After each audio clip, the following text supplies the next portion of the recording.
Instead, we have the opportunity to make a habit of empathy, to recognize ourselves in each other. My name is David Robertson. I'm a computer programmer at Berkeley National Lab. And I've been to Edwin's group on empathy earlier this year. I was interested in that. And came here tonight because I was interested in what the options were in the proposed plans about people with pre-existing conditions.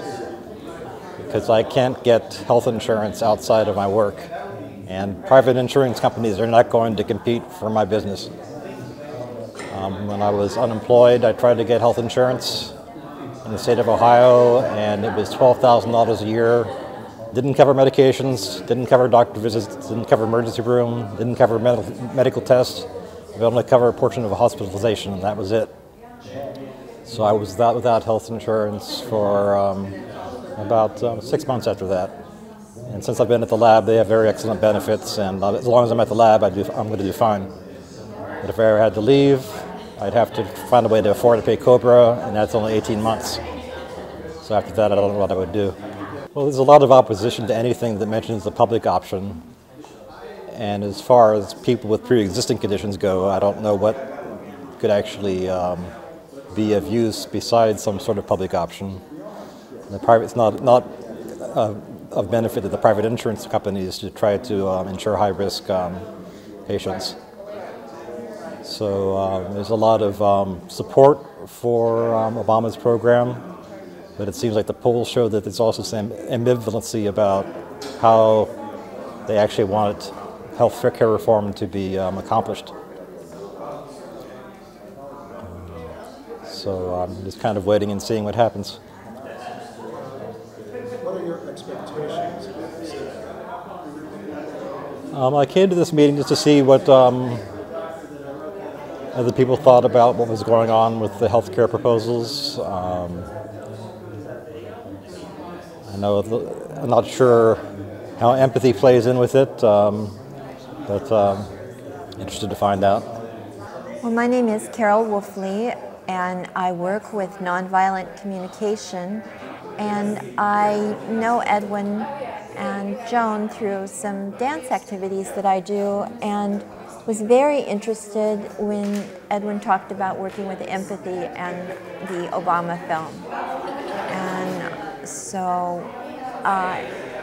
in the field of healthcare, I believe that we need to be our own doctors. We need to learn to take care of our own health with a lot of support, a lot of resources, a lot of openness to alternative ways of health. And I've been encouraged to see people, at least in this area, be able to get acupuncture, to be able to have really healthy organic food, to be able to have access to it anyway, and to be able to have raw food. Raw milk is important to me, raw dairy products, raw butter, and to be able to have food that supports us, to be able to have exercise programs, to have trails where we can go hiking, to be able to go down to the marina. And I think having clean air and clean water is important for our health. So to have an infrastructure that really supports health is really important to me. And then, if we're sick, to have caring situations for health. For instance, I would like to see people be able to go into an emergency room and have a hot blanket if they're cold or shivering, or have a healthy drink brought to them. Some warm tea or a bowl of soup or something, instead of maybe having to sit for 4 hours in the cold with no blanket and no food. So it's like caring, considerate situations that are supportive of people's health. And to me, that means their emotional health, their physical health, and their spiritual health too, that they can have some connection with what is significant to them, what is meaningful to them and their families. I think the most important thing for us is for us to begin to talk to each other. That is one of the most important, most encouraging things to me about the Obama presidency, is that we're all beginning to come alive and work together and to know each other and develop relationships, working relationships where we can support and learn about each other. I'm Judith Cats, and I work for Bay Area Nonviolent Communication in Oakland. And I am here tonight with my friend Eliza and Carol, and then my new friend Elvano. And we are here to learn more about empathy and how it intersects with healthcare.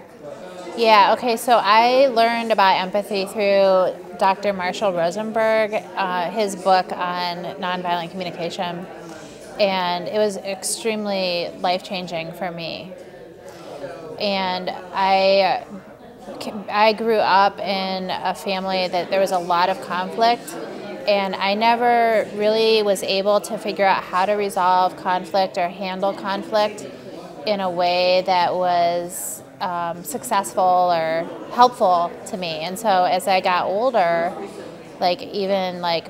college and beyond college, that I would have conflicts with people where my needs weren't met and the other person's needs weren't met, and it was like a real problem, like a real stalemate.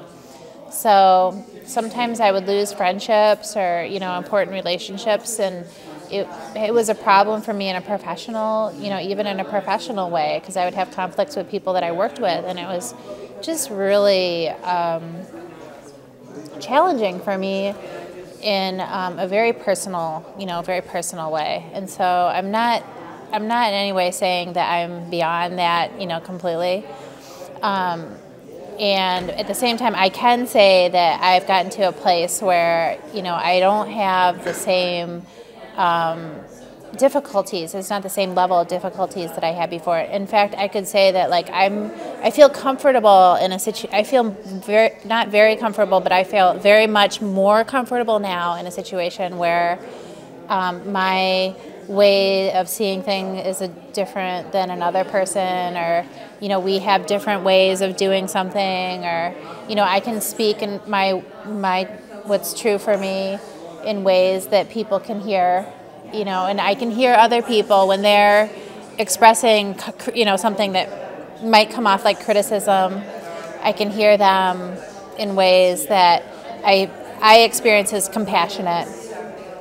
And so it's really improved my life in a lot of ways, and I feel really very appreciative for the opportunity to have learned and had learned with some really fantastic nonviolent communication practitioners. Some of the best in the world are here in the Bay Area.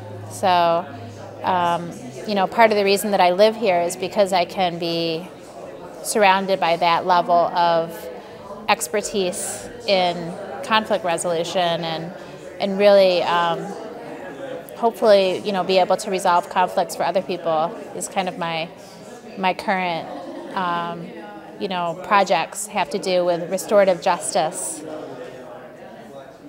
and holding a safe space for conflicts. So I think that's it.